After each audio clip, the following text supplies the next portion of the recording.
한번 따라하실까요? 가나안 땅에 들어가기 위한 세 가지 신분. 제목이 조금 긴 듯해도 가나안 땅에 들어가기 위해서 세 가지 신분이 있어야 되는구나 라는 것을 염두에 두시고 말씀을 들었으면 좋겠습니다. 사람들마다 어느 해를 잊을 수 없는 해가 있겠죠. 저는 1995년도를 제 생애 속에, 사역 속에서 있을 수가 없습니다. 왜냐하면 94년도에 제가 조 목사님 비서실장을 하고 1년이 딱 채워진 그해 8월 30일인데 갑자기 조 목사님 명령으로 여의도 순복 원당교회라는 곳에 발령을 받게 됐습니다. 그때 제 나이가 30대 중반이거든요. 적어도 독립교회 담임 목사를 하려면 나이 50은 이상은 됐단 말이죠. 목회 경력도 한 20, 30년 돼야 되는데 그때 채 5년밖에 안 됐고 나이도 30대 중반이고 여러 가지는 부족한데 그 원당교회 담임 목사로 발령을 받았습니다.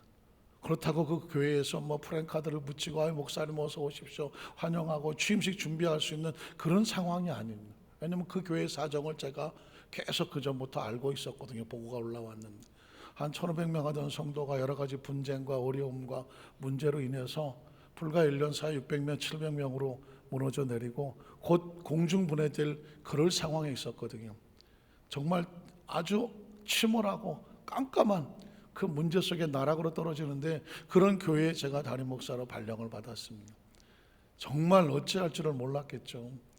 그때 마침 제가 고양시 원당에 살고 있어서 그 교회 앞을 출퇴근하면서 지나갔는데 한 이틀 전에 신호대기에 그 교회 앞에 있는 사거리 신호대기에서 핸들을 붙잡고 통곡을 하는 것입니다.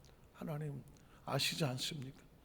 모든 면을 봐도 부족하고 모자란데 지금 그 힘들고 어려운 그 교회를 들어가서 이틀 뒤에 들어가서 그 교회 담임 목사가 돼서 이 어려운 문제를 해결을 하고 정말 해결뿐만 아니라 세워서 발전을 시켜야 되는 사명을 주셨는데 제가 할 수 있는 건 아무것도 안 보입니다. 하나님 어떻게 했으면 좋겠습니다. 아마 제가 얼마나 힘을 줬는지 운전대가 뽑힐 뻔했어요. 천국하고 처절은 하나님 도와주십시오. 아마 여러분이 제 입장이라면 어떡하겠습니까? 정말 처절하지 않겠습니까? 그때 마치 섬광처럼 하나님께서 말씀을 가슴판에 새기게 하셨던 것이 바로 오늘 성경 본문이거든요. 강하고 담대하라. 두려워하지 말고 놀라지 말아라. 내가 모세와 함께 있었던 것처럼 너와 함께 있을 것이다. 내가 내게 명령한 것이 아니냐. 명령이라고 말씀하더라고. 내가 내게 명령한 것이 아니냐. 마음을 강하게 하고 두려워하지 말고 놀라지 마라. 하나님의 말씀을 마음판에 새기고 좌우로 흔들리지 않냐고 그 말씀을 부여잡고 나가면 내가 어디로 가든지 내가 너와 함께해서 너의 길을 형통하게 할 거라는 것입니다. 늘 듣던 말씀이고 아는 말씀이지만 이게 그냥 그 절박한 상황 가운데 마음을 뺏기니까 하나밖에 기억 안 나요. 하나님, 오직 하나님이 해주시옵소서. 해주시옵소서. 그 말씀을 부여잡고 사역을 시작했는데 지금은 고양시에서 가장 큰 교회 중에 하나가 되어져 불과 2년 만에 성전을 세우고 땅을 사고 3,000명 이상의 성도가 출석하는 교회가 되고 그 고비 때마다 하나님께 부여잡았던 것은 뭐냐면 하나님이 함께 하신다는 것이었습니다. 선교사 사명을 지고 미국으로 출발할 때도 그 모든 사역을 내려놓고 또 미국에 아주 혈혈단신으로 가지 않습니다. 한 번도 가보지 않은 땅에서 어떻게 사역을 할까? 그때도 부딪혀진 것은 딴 건 아니었습니다. 강하고 담대하고 두려워하지 말아라. 모세와 함께 있었던 걸 네가 아는 것처럼 내가 너와 함께 있어 줄 것이다. 그 말씀밖에 없었습니다. 선교사 사역을 마치고 한국에 들어와서 사역을 하면서도 지금 이 순간까지도 매 순간마다 분처마다 부여잡는 것은 뭐냐면 하나님 모세와 함께 있었던 것처럼 저와 함께 있어 주신다는 마음을 강하게 담대하게 하는 것은 내 의지와 노력이 아니라 하나님의 은혜인 줄로 믿습니다. 그래서 이 말씀을 수도 없이 제 마음판에 새기고 묵상을 하는데 이번 주 말씀을 묵상하는 가운데 이 말씀이 다시 눈에 보이기 시작하는 것입니다.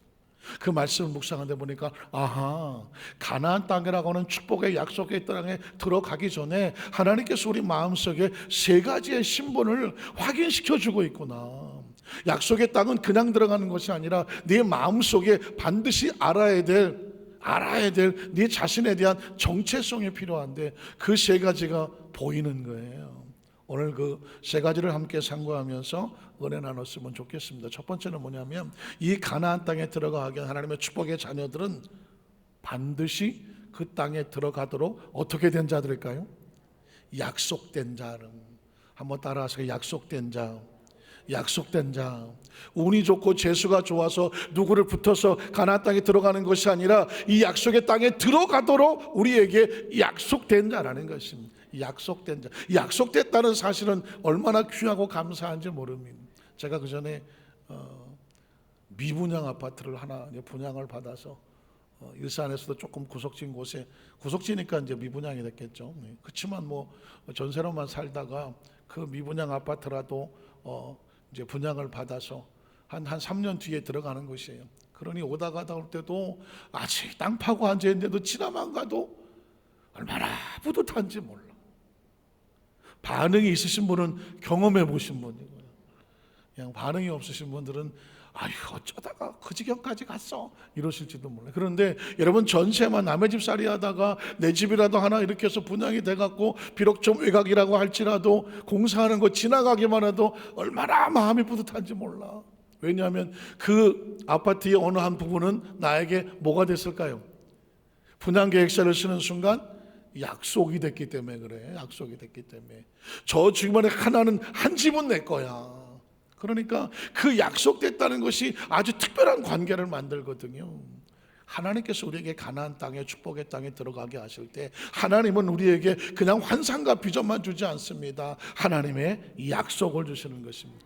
그래서 여러분, 하나님의 말씀을 읽으실 때마다 교육이다 뭐 정보다 뭐 하려고 들 거 없어요. 하나님의 말씀은 약속으로 받으면 되는 것입니다. 믿으십니까? 오늘 이 시간에도 약속 받으러 나온 거예요. 말씀을 들을 때 내게 주시는 하나님의 약속을 기대합니다. 하나님, 오늘의 약속을 선포하여 주시옵소서. 약속의 내 삶 가운데 내 삶을 이끌게 하여 주시옵소서. 창세기 12장 1절로 3절에 보면 하나님은 아브라함을 선택해 놓으시고 뭘 하셨을까요? 야훼께서 아브라함에게 이르시되, 영어로 말하면 say라고 하는 단어와 또 tell이라고 하는 단어와 talk라는 단어와 말이 다 다르거든요. say는 뭐냐? 그냥 말한다는 뜻이거든요. 우리 하나님 말씀을 들을 때 하나님이 이르시되 또 뭐 가라사대 이렇게 말하면 하나님이 그냥 음성이 들린다고 들으면 안 됩니다. 하나님이 약속하시되, promise라는 약속하시대요. 한번 따라 하실까요? 하나님이 약속하시대.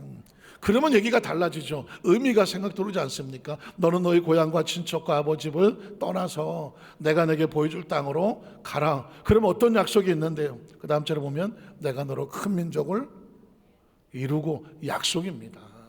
이러면 얘기가 달라지죠.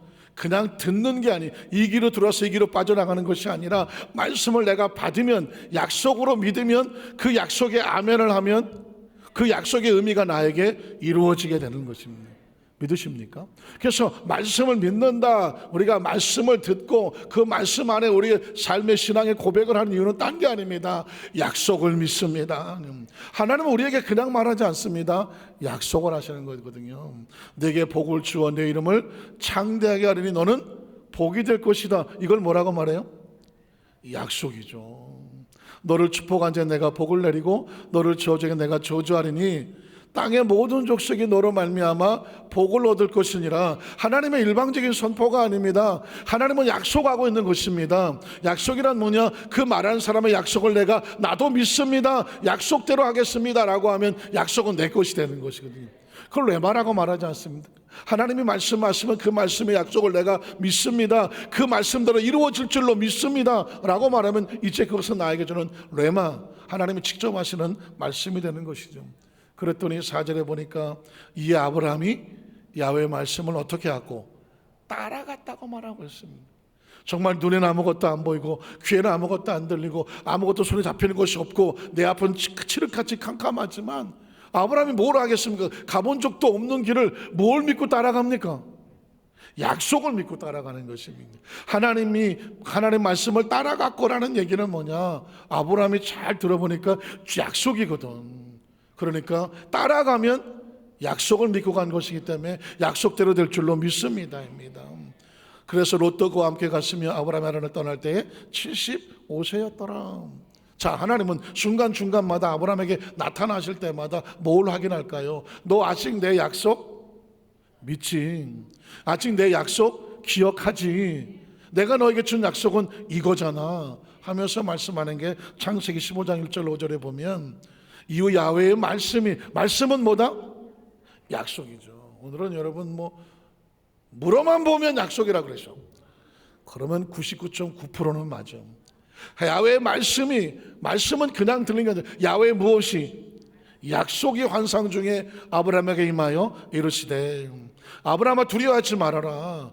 나는 내 방패요 너의 지극히 큰 상급이다. 이 약속이거든요. 상급이니라. 아브라함이 이르되 주 야훼가 무엇을 내게 주시려 하십니까? 또 무슨 약속이 있으십니까? 하나님의 약속이 있기는 있었지만 나는 지금 현실을 바라보니 자식이 없고 나의 상속자는 내가 보니까 건덕지라고는 이 다메섹 사람 엘리에셀 종 하나밖에 없습니다. 아브라함이 또 이르되 주께서 내게 약속은 했지만 씨를 주지 아니하셨으니 그 약속이 이루어지려면 그냥 내 눈에 보이는 내 집에서 길리운 그 자가 내 종이 내 상속자가 될 것 그렇게밖에 생각이 안 됩니다 라고 말합니다. 그랬더니 하나님 뭐라고 말할까요? 야훼의 말씀이 뭐다? 약속이 그에게 임하여 이르시되 그 사람이 내 상속자가 아니다. 내 약속은 그 사람하고 하겠다는 것이 아니다. 내 몸에서 날 자가 내 상속자가 되는 것이 나의 약속이라는 것입니다. 그러니까 네 생각을 믿지 말고 내 약속을 믿으라는 것입니다. 사실 신앙생활은 그거 아닙니까? 하나님 말씀을 듣고 읽고 쓰고 할 때마다 뭐라고 말씀 아닙니까? 네 생각을 믿지 말고 내 약속을 믿으라는 것이 아니에요. 주의 말씀을 따라가라. 주의 말씀에 순종하고 주의 말씀을 듣겠습니다. 다 똑같은 말입니다. 내가 보기엔 이 생각 이 현실밖에 없는데 하나님의 말씀은 네 생각 믿지 말고 내 약속을 믿으라는 것이죠. 내 몸에서 날 자가 내 상속자가 되리라 하시고 그를 이끌어 밖으로 나가서 잘 보이지 않지 들리지 않지 내가 너에게 보여줄게. 나가서 하늘을 바라보라. 하늘엔 뭐가 있나요? 밤하늘에 무수히 많은 별들이 있습니다. 그 별들이 세워지겠느냐? 못 세죠. 벌을 못 세겠습니다. 그랬더니 뭐라고 말합니까? 그 다음 절을 보면 또 그에게 이르시되 내 자손이 이와 같으리라. 이걸 뭐라고 말한다고요? 약속인 거죠. 지금 내 눈에는 아무것도 없는데 볼이 똑같고 물고기 같은데 하나님 말씀합니다. 볼이 또 물고기고 끝나는 게 아니라 그 위에 펼쳐지는 하나님의 비전과 꿈을 바라봐라. 약속을 바라보라는 것입니다. 6절로 7절에 보면 아브라함의 야훼를 믿으니 아까는 아브라함의 야훼 말씀을 따라갔다고 말하고 있습니다. 약속을 따라간 거거든요. 근데 이번에 보니까 그 약속을 믿으니라고 말하고 있습니다. 약속을 믿었더니 하나님께서 이렇게 말합니다. 그가 의인이다라는. 여러분 굉장히 중요한 포인트가 있습니다. 세상은 착하고 열심히 남을 도와주고 이런 의로운 행동을 하면 의인이라고 말합니다. 세상적인 기준은 그렇습니다. 그런데 하나님의 나라의 기준은 누가 의인이라고 말하고냐면 놀랍게도 이 땅의 3차원의 의식과 사고를 가진 존재가 하늘을 느끼고 하늘을 깨닫고 하나님의 말씀이 믿어지는 사람, 하나님의 말씀이 믿어지는 사람이 그 사람을 의인이라고 말합니다. 만약에 전 이 부분에 굉장히 많은 감동이 있었습니다. 제가 만약에 하나님이라고 해볼게요. 제가 하나님이에요. 시간과 공간을 초월하고 그리고 그 모든 일을 이미 다 알고 계시는 분이. 그런데 하나님의 관점에서 볼 때 인간은 어떤 존재일까요? 작은 흙덩어리만밖에 안 되거든. 작은 먼지밖에 안 보이거든요. 그런데 이 먼지같이 초라하고 나약한 존재가 하늘을 얘기하면 알겠어요? 모르겠어요? 아니 이제 막 태어난 깐내기에게 인생을 논하자고 얘기해 보세요. 그 막 태어난 아이가 알겠어요? 모르겠어요? 알 리가 없잖아요. 아직 그럴 능력이 없는 거예요. 근데 그 아이가 어느 날 자라서 입을 열어서 엄마 아빠 해봐 난리를 치지. 우리 집 애가 엄마 했다고 아빠 했다고. 제 기억에는 우리 기도하신 장로님도 손주가 할아버지 했다고 기뻐했던 것 같은 기억이 나는. 막 기뻐하셨던 기억이 난 것 같아요. 세상에 생각해 보십시오. 이제 핏덩어리 막 태어난 존재가 나를 알아보고 내가 누군지를 알아보고 엄마 아빠 하던 거 할아버지 할머니 해봐요. 그 기억은 잊을 수가 없는 거 아니겠습니까? 어느 날 이 흙덩어리 같은 존재가 하나님을 알아보고 말씀의 귀를 기울이고 말씀대로 이루어질 줄로 믿습니다고 하면 하나님이 볼 때 최고의 축복은 뭐냐면 인간이 하나님을 알아보는 것입니다.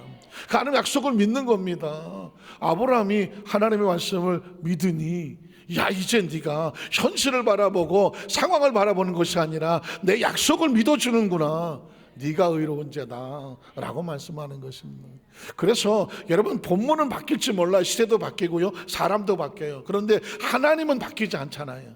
그래서 하나님은 그 누구를 만나든지 간에 그에게 약속을 주시는 것입니다.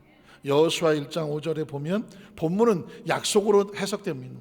내 평생에 너를 등이 대적할 자가 없으리니 내가 모세와 함께 있었던 것 같이 너와, 이걸 뭐라고 말한다고요? 약속이잖아요. 창세기부터 계시록까지 하나님은 약속입니다. 그래서 성경을 뭐라고 말합니까? 구약과 신약하지 않습니까? 약속입니다. 어떤 분은 이렇게 말해요. 그게 무슨 약종류냐고 물어보더라고. 약족이 아니고, 약종류가 아니라 약속이라는 것이죠. 구약은 뭐예요? 이루어진 약속. 신약은 뭐예요? 앞으로 새롭게 되어지는 약속이거든요. 그러니까 성경에 들어가서 뭘 배우냐면, 뭘 발견하냐면 약속을 발견하는 것입니다. 하나님은 지금 우리에게 말씀을 하지만 이래라 저래라 뭐 명령하고 잔소리하고 간섭하고 뭐 어쩌고 저쩌고 하는 게 아닙니다. 이 컴컴한 우주 속에서 인생의 삶을 살아갈 때에 하나님으로서, 창조주로서 피조물들에게 우리에게 가장 아름답고 축복된 길을 약속해 놓고 있는 것입니다. 너와 함께 있을 것임이라 내가 너를 떠나지 아니하며 버리지 아니하리니 강하고 담대해라. 그럴 때 어떻게 할 수 있습니까? 너는 내가 그들의 조상에게 맹세하여 그들에게 주리란 땅을 이 백성에게 차지하게 하리라. 약속이거든요. 그 다음 절 보면 오직 강하고 극히 담대하여 나의 종 모세가 내게 명령한 그 율법을 다 지켜 행하고 오르나 좌로나 치우치지 말라. 그러면 어디로 가든지 형통하리니. 그 다음 절 볼까요? 이 율법책이 뭐예요? 약속의 말씀을 내 입에서 떠나지 말게 주야로 계속 약속을 가슴에 새기고 묵상하여 그 안에 기록된 대로, 약속은 조건이 있으니까 하나님이 조건을 내가 실행하면 약속의 결과는 약속한 자가 책임을 지는 거니까 지켜 행하라. 그리하면 내 길이 평탄하게 될 것이며 내가 형통하리라는 것입니다. 그러므로 내가 내게 명령한 것이 아니냐, 강하고 담대하라, 두려워하지 말고 놀라지 마라. 이 약속은 명령이라는 것이죠. 네가 어디로 가든지 내 하나님 야훼가 너와 함께 하느니라 하시니라는 것입니다. 그래서 저와 여러분의 마음속에 새길 것은, 인생은 어느 날 우연히 무슨 어쩌다가 무슨 바람처럼 먼지처럼 구름처럼 강물처럼 떠다니다가 그냥 어떤 역사 속으로 흔적 사는 존재가 아니라는 것입니다. 하나님의 약속에 의해서 창조되어져서 이 세상에 태어났으며 그 약속을 믿고 살아가는 백성들에게 그 약속받은 자는 사명을 가지고 살아가다가 그 약속 안에서 우리는 어디서 만나냐면 하나님 안에서 만나는다는 것입니다. 그래서 인생의 정확한 의미를 약속에서 발견해야 돼요. 제가 2부 예배 때 그런 얘기를 했는데, 저는 설교라는 단어가 싫다. 설교라는 단어가 싫다. 이유가 뭐냐? 세상에서 말할 때 설교는 상당히 부정적으로 쓰잖아요. 아이고 또 설교하고 있네. 누가 좀 긴 소리를 내려놓으면, 누가 아는 척 좀 하면, 누가 좀 막 이래라 저래라고 크게 늘어놓기 시작하면 뭐라고 말합니까? 설교 좀 그만해요. 그러니까 이 설교에 대한 이미지는 뭐냐면, 누군가 듣고 싶지 않은 자꾸 잔소리, 또 뻔한 얘기를 늘어놓고, 또 요즘 유행하는 꼰대라고 그래갖고 지 혼자 잘난 척하고 막 늘어놓고 푸시하고 그걸 강요하고 요구하고, 이런 어떤 의미가 싫은 거죠. 만약에 여러분 성경이 오늘 설교 이 말씀이 만에 하나 무슨 이래라 저래라 간섭하는 것 같고, 이래라 저래라 무슨 잔소리 같고 한다면 이건 우리에게 의미가 없습니다. 그러나 하나님의 말씀은 교육도 아니고 강의도 아니고 세미나도 아닙니다. 하나님의 말씀은 약속입니다. 약속이거든요. 그래서 여러분이 말씀을 들을 때 내게 주신 하나님의 약속으로 받으면 눈이 번쩍거릴 수밖에 없습니다. 여러분 오늘 집에 계약을 하러 갔는데 계약의 내용을 주로받고 얘기할 때 알아서 하시오, 이런 사람 있나요? 없습니다. 혹시 한 자라도 놓칠까봐 계약서 내용을 꼼꼼히 확인을 하고 마지막에 도장을 찍힐 때 절대로 함부로 찍는 거 없습니다. 정확하게 인지하고 숙지하고 나서 확실하다고 상대방이 동의했을 때 그때 도장 찍고 약속이 이루어지는 것이거든요. 예수를 믿는다는 것은 바로 하나님과의 약속 행위입니다. 그래서 여러분, 예수를 믿는다는 그 신약 성경 속에서 보면 전부 약속을 해석이 되죠. 요한복음 1장 11절로 12절에 보면 자기 땅에 오매 자기 백성이 영접하지 아니하였으니, 영접이라는 것은 약속의 관계가 되거든요. 영접하는 자, 곧 그 이름을, 예수의 이름을 믿는 자들에게는, 약속을 믿는 자들에게는 어떤 결과가 다가오느냐, 하나님의 자녀가 되는 권세가 주어지는 것입니다. 하나님의 자녀의 권세는 그냥 우연히 주어지는 것이 아닙니다. 약속에 따라 그 이름을, 예수 이름을 믿는 자들에게 주어지는 것입니다. 또 요한복음 3장 16절을 보면 하나님의 세상을 이처럼 사랑하사 독생자를 주셨으니 뭘까요? 약속이 담겨져 있죠. 이는 그를 믿는 자마다 뭐하지 마라? 멸망하지 않습니다. 이건 약속입니다. 난 믿었는데 왜 멸망할까요? 이건 감상적인 얘기가 아니에요. 믿었으면 멸망하지 않습니다. 왜냐하면 약속입니다. 그리고 믿었으면 영생을 얻게 하려 하심이라는 것입니다. 그래서 신앙은 감상이 아니다, 감정이 아니다, 기분이 아니다, 분위기가 아니라고 말합니다. 아주 냉철하고 칼날 같은 약속이요, 원리요, 법칙이라는 것입니다. 하나님은 그래서 누구에게나 아주 공평하게 말씀 앞에 평등하며 말씀 앞에 균등하며 그 말씀의 원리의 원칙에 의해서 하나님의 자녀가 되기도 하고, 아무리 착하고 뭐 열심히 나 정말 잘 살았어요 하더라도 약속에서 벗어나면 약속의 자격이 부여되지 않는 것입니다. 17절로 18절도 약속입니다. 하나님이 그 아들을 세상에 보내신 것은 이유가 있습니다. 세상을 심판하려 하심이 아니요 그로 말미암아 세상이 구원을 받게 하려 하심이라, 하나님의 의도와 계획과 약속인 거죠.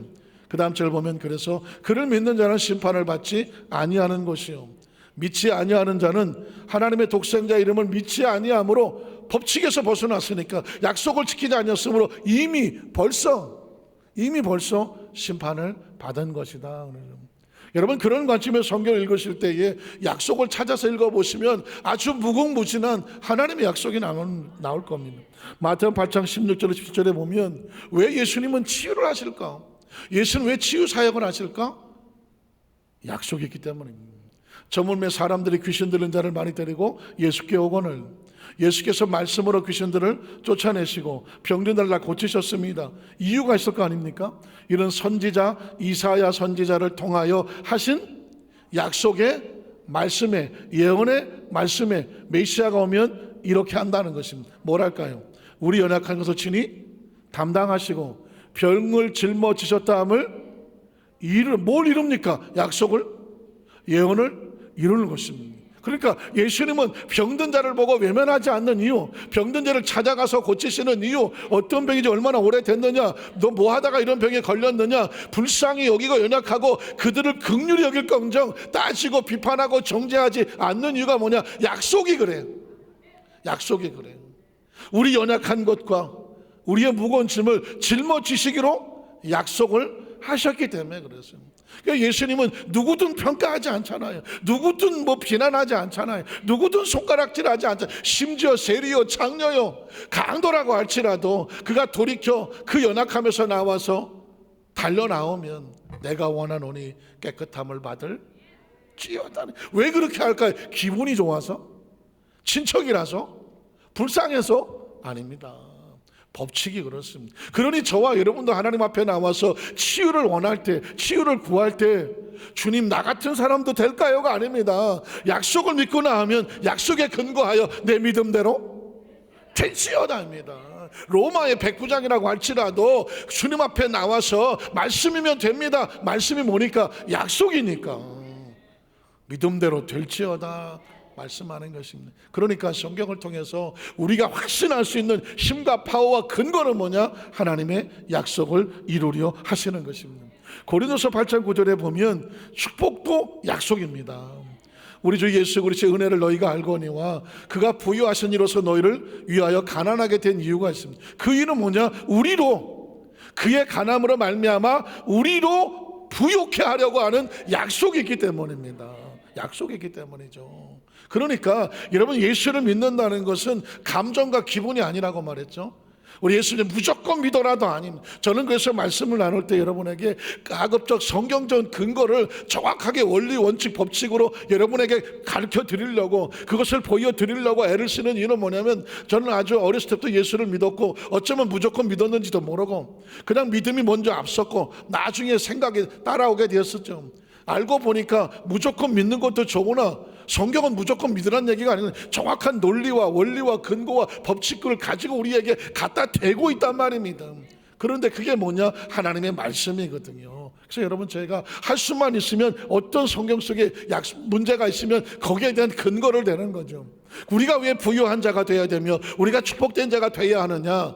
그의 가난함으로 말미암아 너희를 부유하게 하려 하시는 하나님의 약속이 있기 때문입니다.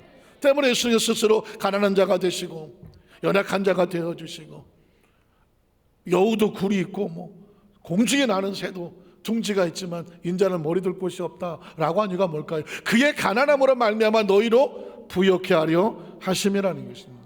신명기 8장 6절로 10절에 보면 하나님의 약속은 항상 축복을 향하고 있습니다. 내 하나님 야훼의 명령을 지켜 그의 길을 따라가며 그를 경외해라. 하나님을 따라가고 경외해라. 그럼 어떻게 되는데요? 네가 이 땅에서는 고생하나 천국에 가서 잘 살리라? 그런 말이 없습니다. 내 하나님 야훼께서 너를 아름다운 땅으로 이르게 하신다. 약속입니다. 말씀에 따라 경외하고 하나님을 따라가면 하나님은 너희에게 아름다운 땅을 예비하고 있다는 거예요. 그게 약속입니다. 그것은 골짜기든지 산지든지 시내와 분천과 샘이 흐르고 밀과 보리의 소산지요 포도와 무화과와 석류와 감람나무와 꿀의 소산지라. 하나님이 예비하는 것입니다. 약속에 따라서 이 백성이 이렇게 살았으면 좋겠다, 이걸 누렸으면 좋겠다는 거죠.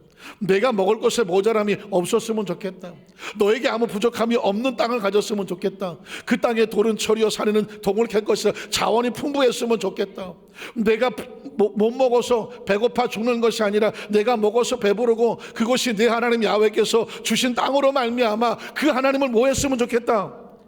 찬송했으면 좋겠다는 것입니다. 우리 하나님이 나를 위해서 이렇게 일하시고 역사하셔서 내가 하나님을 믿고 의지하고 경외하며 살았더니 하나님 옥토를 주셨고 이로 말미암아 하나님이 영광을 받으시기를 원하구나. 하나님을 찬양합니다. 그 찬양을 받으시기를 원하는 것이 하나님의 계획이라는 것입니다. 오늘 이 시대 속에서 성가대가 왜 감사하라는 찬양 고백했을까요? 어렵고 힘든 상황 속에서도 하나님은 그 백성의 감사의 찬양을 받으시기를 원하고 감사하는 자에게 또 부어주시기를 원하시는 줄로 믿습니다. 사도행전 1장 4절 5절에 보면 그러고 보니까 성령님도 약속이었던 것입니다. 어느 날 뜬금없이 갑자기 무슨 성령 받으라, 성령이 오셨나가 아니라 계획된 하나님의 약속이었습니다. 사도와 함께 모이사 그들에게 분부하여 이르시되 예루살렘을 떠나지 말고 내게서 들은 바 아버지께서 뭐한 것을 약속한 것을 기다리라는 것. 그러니까 성령을 우리에게 부어주시기로 약속된 것입니다. 그러니까 우리가 성령을 받기를 구할 때에 아유 하나님 뭐 장로님만 주시고 권사님만 주시고 뭐 안수임 시역장들만 성령 받고 나는 성령 못 받습니까? 나는 계획 속에 없습니까? 그게 아닌 것이죠. 누구든지 내게서 들은 바 아버지께 약속한 것을 기다려라. 당연히 약속한 것을 성령 받기를 기다려야 되는 거죠.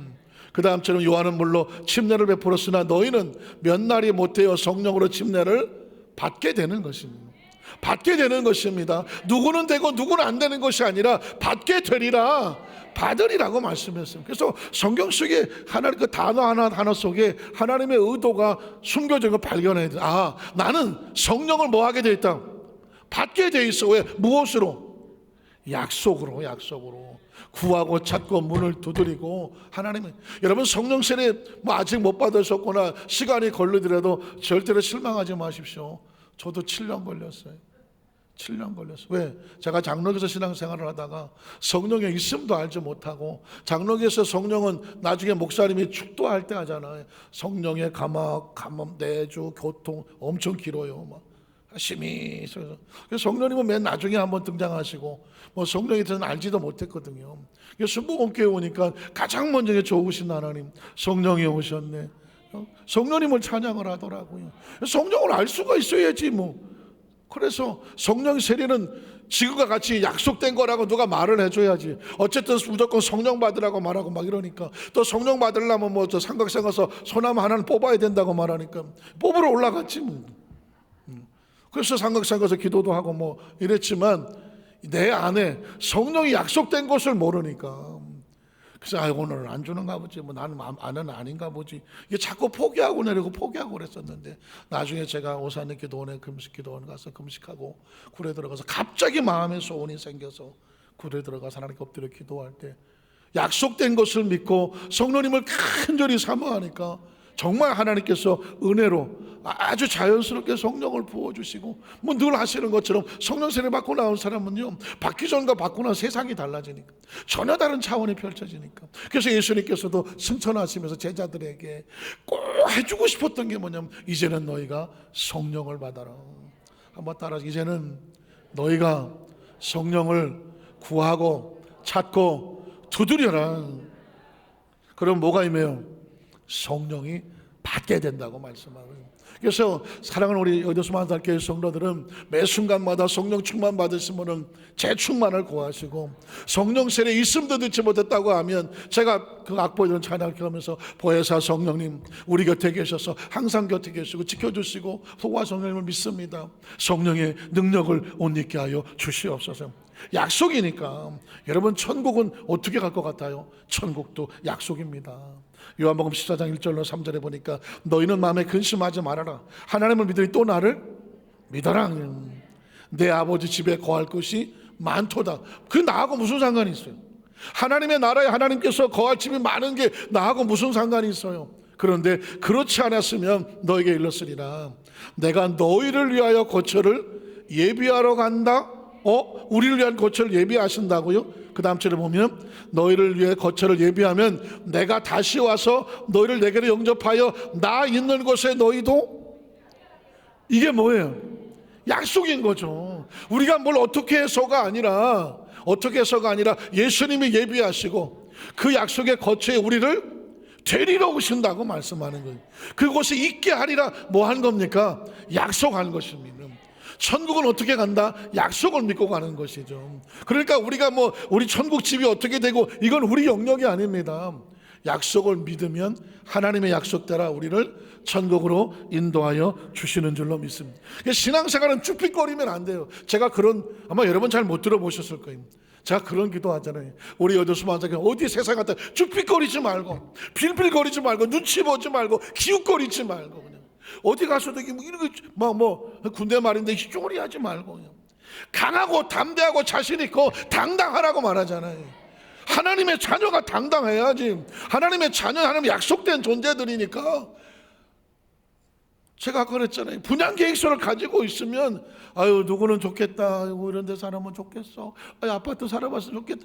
계약서가 없으면 빌빌거릴지 몰라요. 그러나 계약서가 있으면 이건 이제 좀 있으면 우리 집 돼, 저기 들어갈 수 있어. 아니, 들어갈 자격이 있는 거거든요. 약속이 그렇거든요. 천국은, 신앙은 하나님과 우리의 이런 약속이란 말이죠. 그러면 두 번째로 아주 자연스럽게 따라오는 게 뭐냐? 약속은 우리를 소유권자로 만든다는 것입니다. 한번 따라 하실까요? 하나님의 자녀들은 축복의 땅을 이미 소유한 자들입니다.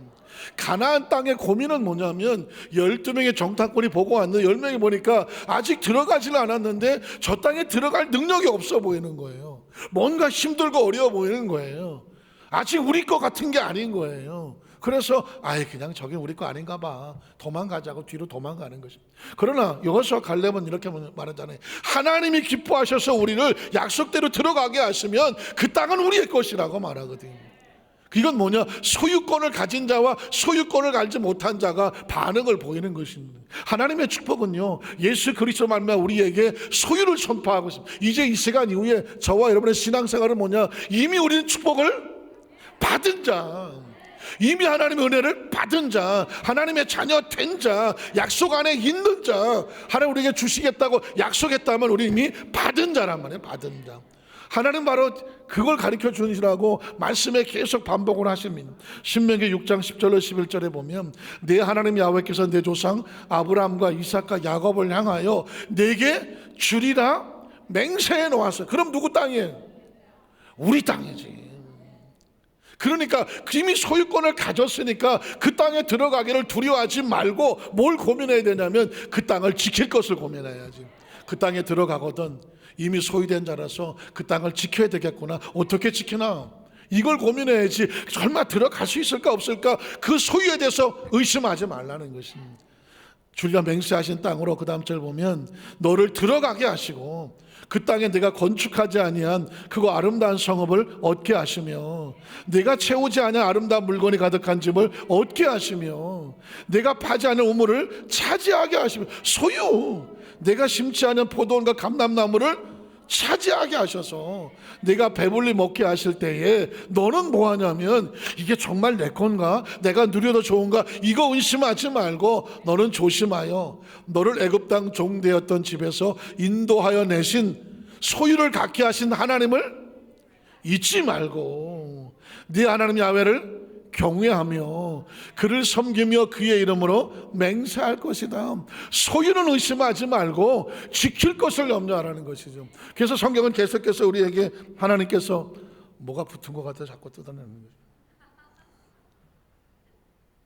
없는데. 자, 신명기 28장 11절로 13절에 보면 계속 신명기 말씀은 이겁니다. 신명기는 뭐냐? 가나안 땅에 들어가기 전에 모세가 3번 설교를 하거든요. 내용은 뭘까요? 그 땅은 약속된 땅이고 소유된 땅이니까 너희는 제발 그걸 받았을 때 놓치지 말라는 거죠. 모세의 걱정은 뭐냐? 그 땅을 받아놓고 들어가서 등기 다 쳐놨는데 딴짓해서 잃어버릴까 봐. 딴짓해서 잃어버릴까 봐. 제발 그 땅 들어가면 딴짓하지 말고 잊어버리지 마라. 그게 신명기거든요.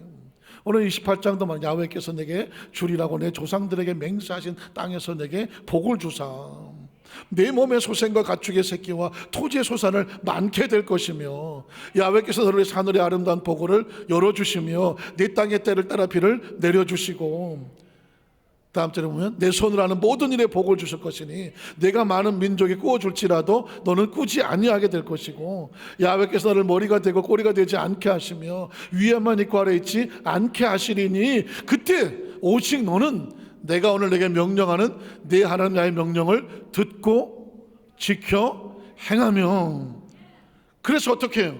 잃어버리지 말라는 거지. 잃어버리지 말라. 14절을 보면 내가 오늘 너에게 명령하는 그 말씀을 떠나 좌로나 우로나 치우치지 아니하고 다른 신을 따라 섬기지 아니하면 너의 소유를 절대로 잃어버리지 아니하리라는 것입니다. 오늘 여호수아에도 마찬가지거든요. 1절로 3절에 보면 1장 3절에 보면 내가 모세 말한 바와 같이 너희 발바닥으로 밟는 것은 모두 이미 너희에게 줬다는 것입니다. 아직 들어가지 않았지만 이 땅은 너의 땅이라는 것입니다. 사랑하는 성도 여러분, 우린 미래가 두렵죠. 미래가 염려되죠. 하나님이 저와 하나님의 자녀를 삼아주시면 미래는 하나님의 영역인데 이미 그 땅을 예비하고 있다니까. 우리에게 주실 것을 예비하고 있다는 것입니다. 그것을 믿고 의지하고 나가는 걸 신앙이라고 말하는 것입니다. 믿으십니까? 혹시 여러분 이 세상에 태어나실 때에 이 인생 내 인생이 어떻게 될까 고민하고 나오신 분 계십니까? 참 신기한 겁니다. 인간은 믿음도 좋아. 혈혈단신 뭐 쌍둥이랑 같이 나오겠지만 아무것도 없이 아주 핏덩어리 떨어진데도 겁없이 나와. 뭘 믿고 나오는 거예요? 가만히 생각해보면 어차피 생명을 창조의 땅에 주신 하나님의 섭리와 계획 속에서 살아갈 수 있는 만들어 약속이 있으니까 살아가는 거죠. 가나안 땅도 마찬가지입니다. 내가 너에게 이미 주었다고 말하고 있습니다. 그 다음 절 보면 뭐라고 말할까요? 곧 광야. 그래서 늘어놓는 거잖아요. 광야와 레반에서부터 큰 강, 유브라데 강, 해쪽 속의 온 땅, 해지는 쪽 대해까지 너희 영토가 됐다는 얘기 뭐예요? 이미 줬다는 것입니다. 그 다음 절 보면 그래서 내 평생에 너를 능히 대적할 자가 없으니 뺏어갈 자가 없으니 내가 모세와 함께 있었던 것 같이 너와 함께 있을 것입니다. 내가 너를 떠나지 아니하며 버리지 아니하리니 강하고 담대해라. 소유는 너의 것이다. 너는 내가 그들의 조상에게 맹세하여 그들의 주리라 한 땅을 이 백성에게 뭐한 차지하게 하니 소유를 계속 말하고 있지 않습니까? 더 놀라운 것은 이제 10절로 11절에 가면 여호수아 의식이 바뀝니다. 아, 우리 땅이구나. 그래서 어떻게 합니까? 차지하러 가자. 이 여호수아가 그 백성의 관리들에게 명령하여 이르되 진중에 두루다니며 백성에게 명령하여 이르기를 양식을 준비해라. 사흘 안에 너희가 요단강을 건너서 너희 하나님 야훼께서 너에게 주셔서 차지하게 하시는 땅을 뭐하기 위해서? 차지하기 위하여 들어간다고 말하고 이미 여호수아의 머릿속 의식 속에 아, 이 땅이 우리 땅이구나. 하고 차지하러 들어간다는 것입니다. 이게 차지하러 들어가는 사람과 미리 겁먹고 도망치는 사람의 차이가 신앙과 불신앙의 차이인 것입니다. 그래서 마지막으로 세 번째는 뭐냐면, 이제 소유권까지 들어오면 뭐가 필요하냐? 누가 보증하느냐는 거죠. 이 땅은 누가 보증하느냐? 성경에 보니까 하나님의 자녀들의 축복은 하나님께서 친히 보증자가 되어 주시더라는 것입니다. 창세기 15장 5절로 7절에 보면 아브라함을 축복하시죠. 그를 이끌고 밖으로 나가 이르시되 하늘을 우러러 무뼈를 셀 수 있나 보라. 또 그에게 이르시되 내 자손이 이와 같으리라. 아브라함이 하나님의 말씀을, 약속을 믿으니 하나님께서 이를 그의 의로 여기셨다라고 말했죠. 또 그에게 이르시되, 이렇게 말씀해 놓고 하나님이 하시는 게 있어. 약속해 놓고 소유권을 주신 다음에 하시는 말씀이 있어요. 이걸 누가 보증하는지 아느냐? 나는이라고 합니다. 하나님이 나는이라고 말할 때는 자신의 존재를 드러내는 것이거든요. 나는 이 땅을 너에게 주어서 소유를 삼게 하시려고 너를 갈대아인의 우리에서 이끌어낸 하나님이라는 것입니다. 그러니까 하나님이 보증하신다는 것입니다. 창세기 21장 1절로 2절에 보면 야훼께서 말씀하신 대로, 약속하여 소유 삼아 보증하신 대로 사라를 돌보셨고, 야훼께서 약속하신 대로, 소유케 하신 대로, 보증하신 대로 사라에게 행하셨으므로, 그럼 어떤 일이 벌어지고 그대로 됐다는 것입니다. 사라가 임신하고 하나님이 말씀하신 시기가 되어 노년의 아브라함에게 아들을 낳았다는 것입니다. 창세기 28장 13절 15절을 보면 계속 그 이야기입니다. 또 본적 야훼께서 그 위에 서서 이르시되 나는, 하나님이 나는이라고 말하거든. 자신의 존재를 드러내고 싶은데 왜 드러낼까요? 보증하시기 때문입니다. 내가 누구냐면 야훼, 너를 건지는 하나님인데 너희 조부 아브라함의 하나님이요 이삭의 하나님이라. 내가 누워있는 땅을 내가 너와 내 자손에게 주리니, 약속이죠. 소유케 하는 거죠. 내 자손의 땅에 티끌같이 되어 네가 서쪽과 동쪽과 북쪽과 남쪽으로 퍼져나가게 될 것이며 땅의 모든 족속이 너와 내 자손으로 말미암아 복을 받게 될 것입니다. 야곱의 눈에는 보이지 않고 들리지 않고 상상이 안 되지만 하나님은 야곱의 미래를 이렇게 약속해 놓고 있거든요. 신앙이란 그렇습니다. 저와 여러분의 미래를 당장 내일은 알겠나요? 모릅니다. 그러나 하나님은 저와 여러분, 하나님의 자녀된 자녀에게 약속했던 이 약속과 소유를 펼쳐나가고 있는 것이거든요. 신앙의 신이 나고 힘이 나는 것은 뭐냐면 우리 앞에 하나님께서 계획한 우리를 이끌고 계시는 것입니다. 그분의 존재를 보증합니다. 땅의 모든 족속이 너와 내 자손으로 말미암아 복을 받으리라. 자, 내가 너와 함께 있어. 내가 어디로 가든 너를 지키며 너를 이끌어 이 땅으로 돌아오게 할 거다. 보증이죠. 내가 내게 허락한 것 다 이룰 때까지 너를 떠나지 아니하리라. 보증이라는 것입니다. 사랑하는 성도 여러분, 오늘 여호수아의 말씀을 읽고 말씀을 마치겠습니다. 여호수아 1장 5절에 보면 이게 보증인 것입니다. 내 평생에 너를 등이 대적할 자가 없으리니 내가 모세와 함께 있었던 것이 똑같이 너와 함께 있어 줄게. 보증하는 거죠. 내가 너를 떠나지 아니하며 버리지 아니하리니. 그 다음 절을 보면 내가 내게 명령한 것이 아니냐. 강하고 담대하라. 두려워하지 말고 놀라지 마라. 내가 어디로 가든지 내 하나님 야훼가 너와 함께 하느니라. 전 이게 무슨 말인지 왜 하나님 항상 우리가 함께 한다고 하지? 항상 함께 한다고 하지? 알고 보니까 내가 끝까지 보증해 줄게 였습니다.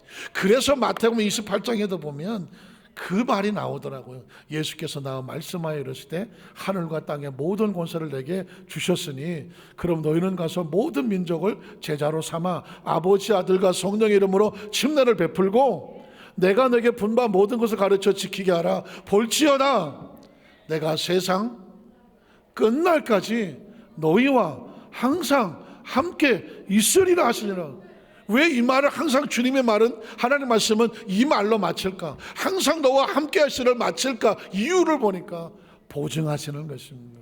말씀을 정리하기를 원합니다. 사랑하는 성도 여러분, 오늘 가나안 땅이라고 하는 것은 미래를 말할 수가 있고 하나님의 약속된 하나님의 축복을 말할 수도 있고 궁극적으로 멀리 보면 천국을 말할 수도 있습니다.